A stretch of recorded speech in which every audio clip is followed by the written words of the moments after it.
So அடுத்து 7th question பாருங்க என்ன கொடுத்தாங்க அப்படின்னா integral 1 by x log x the whole square in dx.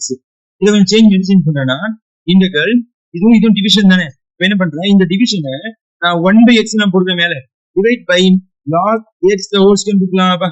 சரியா? சோ இந்த dx அப்ப என்ன அர்த்தம்னா இந்த டிவிஷனும் ஒன்னா சேர்ந்துமா இல்லையா, அதுபடி என்ன பண்ண போறேன், இதுக்கு டைரக்டா ஃபார்முலா கிடையாது. அப்ப என்ன சப்ஸ்டிட்யூஷன் இதுல பண்ண போறேன் u. சோ u அப்படிங்கிறது log x log x log x x differentiate பண்ணா u x டிஃபரன்ஷியேட் பண்ணா du by dx சொல்லுவியா, equal to log டிஃபரன்ஷியேட் பண்ணா 1 by x இந்த x டிஃபரன்ஷியேட் பண்ணா 1 வந்து ஓகேவா. dx அங்க கிராஸ் பண்ணி அப்ப du is equal to 1 by x in dx ன்னு போடலாமா.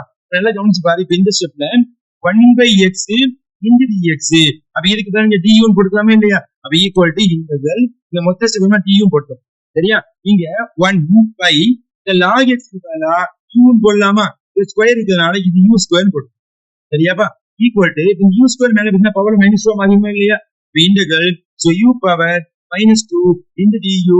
இப்போ x பவர் என்னுடைய பேசிக் ஃபார்முலா, x பவர் என்ன இன்டெகிரேட் பண்ணா பவர்ல 1 கூட்டணும், அதே பவர் கீழ போடுறியா இல்லையா. அப்போ u power -2 plus 1 by -2 plus 1 plus n போடுறியா. இதோட சிம்பிளிஃபிகேஷன் u பவர் 2 கழிச்சா -1 by -1 plus c இந்த மைனஸ் மேல கொடுக்குது. இந்த u பவர் -1 பிளஸ் ஆ வந்து இருக்குமா இல்லையா. அப்ப answer -1 by u power 1 plus c.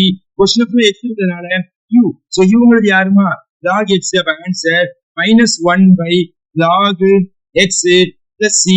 So இதான் நம்ம தேவையான ஃபைனல் ஆன்சர்.